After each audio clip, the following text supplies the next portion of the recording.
Hi everyone, आपका question है जल संरक्षण के विभिन्न उपायों का विस्तार से बताएं। तो जल संरक्षण के विभिन्न उपाय इस प्रकार है। पहला, सबको जागरूक नागरिक की तरह जल संरक्षण का अभियान चलाते हुए बच्चों और महिलाओं में जागृति लानी होगी। ठीक है। स्नान करते समय बाल्टी में जल लेकर शावर या टब में स्नान की तुलना में बहुत जल बचाया जा सकता है। पुरुष वर्ग दाढ़ी बनाते समय यदि टोंटी बंद रखे तो बहुत जल बच सकता है। रसोई जल की बाल्टी या टब में अगर बर्तन साफ करें तो जल की बहुत बड़ी हानि रोकी जा सकती है। इसी तरह दूसरा, पहले गांव, कस्बों और नगरों की सीमा पर या कहीं नीचे सतह पर तालाब आवश्यक होते थे, जिनमें स्वाभाविक रूप से मानसून की वर्षा का जल एकत्रित हो जाता था। साथ ही अनुपयोगी जल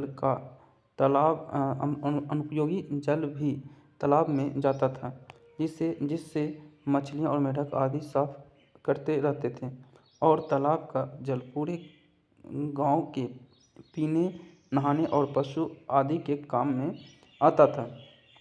लेकिन स्वार्थी मनुष्य ने तालाबों को पाट कर घर बना लिया और जल की आपूर्ति खुद ही बंद कर बैठा है। जरूरी है कि गांव, कस्बों और नगरों में छोटे बड़े तालाब बनाकर वर्षा जल का संरक्षण किया जाए। ठीक है। इसी तरह तीसरा, नगरों और महानगरों में घरों की नालियों के पानी को गड्ढे बनाकर एकत्रित किया जाए और पेड़ पौधों की सिंचाई में काम में लाया जाए तो साफ पेयजल की बचत अवश्य की जा सकती है। चौथा, अगर प्रत्येक घर की छत वर्षा जल का भंडार करने के लिए 1 या 2 टंकी बनाएं और इन्हें मजबूत जली या फिल्टर कपड़े से ढक दिया जाए तो नहर में जल संरक्षण किया जा सकेगा।